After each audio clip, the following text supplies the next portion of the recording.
Hello and welcome to Busy Healing episode 15, Honoring Evolution.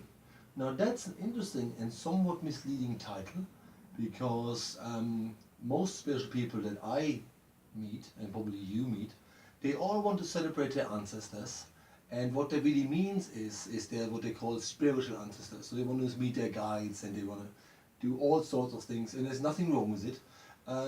I have to repeat myself here because I'm saying this in many of my videos. Obviously, we believe we come from the stars. We have implanted here aspects of dust. And the Native American belief, we came here in a star cluster shaped like a whale.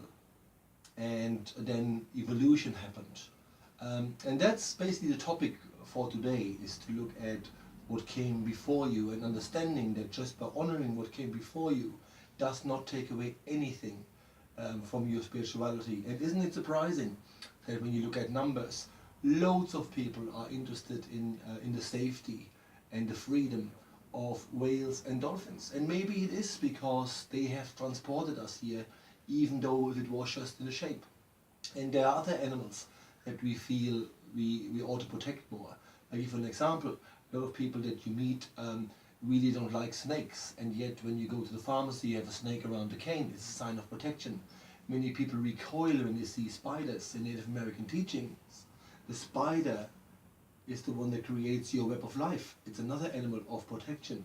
A lot of people recoil in horror actually when they see macro photography or close-up videos from of insects, when in fact the insects are so important. If they don't tend to soil, none of us make it. They pollinate everything, so we have sort of lost, or many of us have lost the connection to our animal kin, and they are part of us and they are part of our ancestry as well as evolution. But I want to show you a way today how to really honor the closest living cousins that we have, and that is primates. And it's interesting when you look at it in sort of primatology, there's even a big debate as to how much of them is in us and vice versa. And the figures are different. Some people say the orangutan is 99% us. He's certainly the most intelligent of the apes. And then, but that's just all for zoologists and maybe not necessarily for this video. What is important is to understand this. Everything we do, sort of humans, we need to put it into niches, and we need to sort of put it into context, and we need to understand it all. So we put people and things and everything really into little categories. And believe it or not, you, I, and them, we are all apes. Now how this works is there's only 5 apes. The idea is that there's monkeys, right? Evolutionary, they come before the primates. And then there is apes. And the idea with apes is that apes are called apes because they have no tail. And there's only 5 versions of apes, and one of them has a tail. That's why it's often called a lesser ape. But I will quickly run you through it. So you have the orangutan, you have the gorilla, you have the chimpanzee and the / bonobo, you have the gibbon, and this is the one that is often called the lesser ape because it has a tail. And then the other ape that you have is the human. So we are even classified as apes. And the reason why I mention this is because it is really surprising how we treat ourselves. You have heard all these terms before, hear no evil, see no evil, speak no evil. And you see monkeys depicted. People say, not my circus, not my monkeys. People go ape, they go bananas. They say monkey business. If someone is all over the place, they say, oh, cheeky monkey. So we're using monkey, which is part of our ancestry, oftentimes in quite negative, silly terms. And when you research them well, they have quite a massive social structure to them, which rivals our own. And so that's interesting. The reason why I picked primates and apes for this video is because this is about similarities. You will notice that the more different people are, things are, the harder I find it to relate. Which I think is the one thing we really need to learn. because it is so easy to dislike and fear what we don't really understand.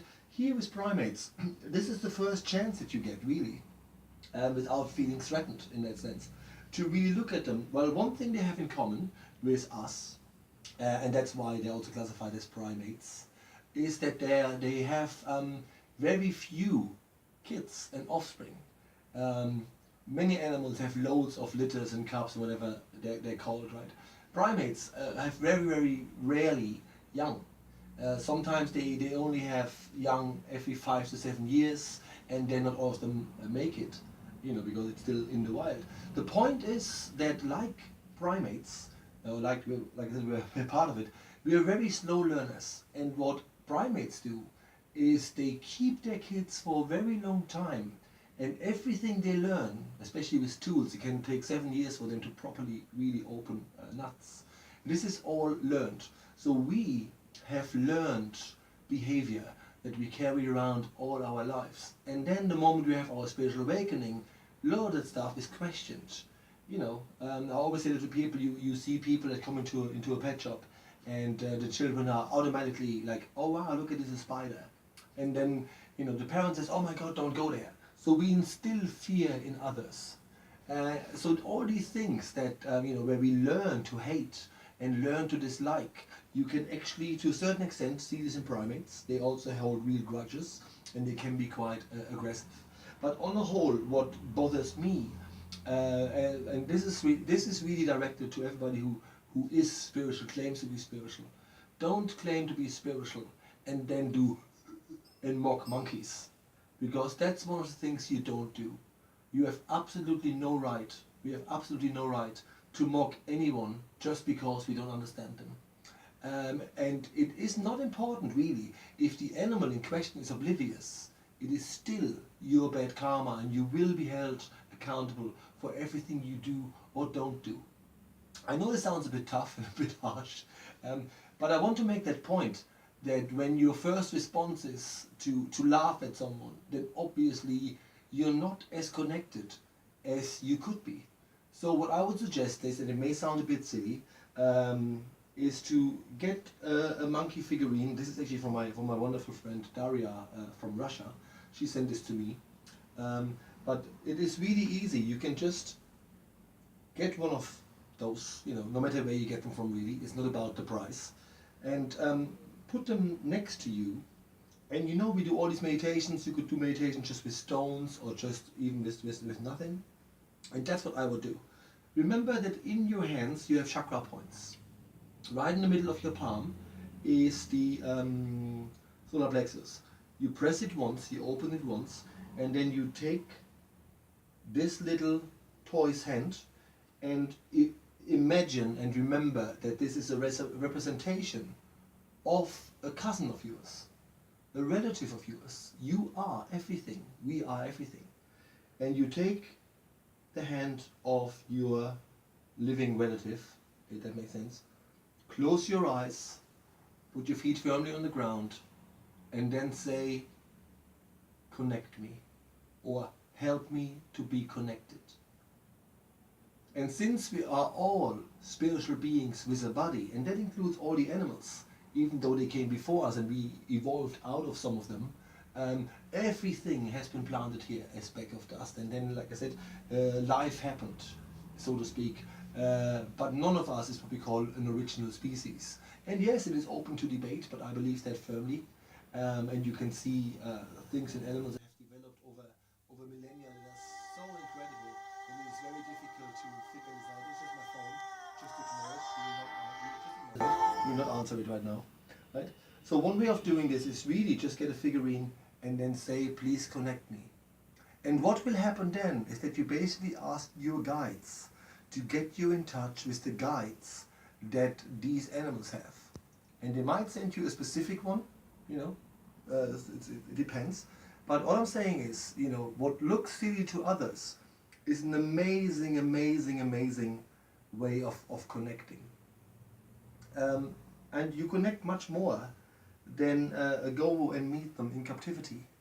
When you study primates, the first thing that is even acknowledged in your work and in your studies that comes from universities is that you really find no wild behavior in captivity.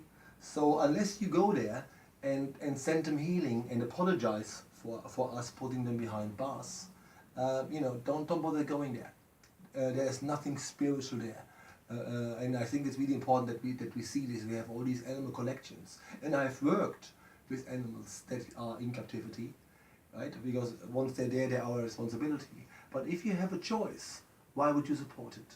So again, this is not necessarily my just my personal belief. It's understanding that we evolved, and every one of us has the right to be free, and it is our freedom to choose, and it is the free choice and the free will that makes us more spiritual, and that allows us to explore. So and we can't deny this to our forefathers if you want this. So remember this is really important, because we're coming from the stars and then evolution happened. We belong to more than just one group. Yes, we are classified as apes, and we belong to the animal kingdom, and now we're humans and we evolve differently, but we equally belong to our brothers and sisters that still inhabit the stars. And what's wrong with that? Why can't we be omnipresent? Why can't we be in different places at the same time? So I just wanted to show this and highlight this today. Is instead of being silly, buy any of these things consciously, and include them in your meditations. And please stop using language like silly monkey, cheeky monkey. All these things are, even though you might feel they don't harm anyone, it sends out energy that is disrespectful. And if you want respect from people, you have to give it first. Right? And that's all we have time for today. See you next time.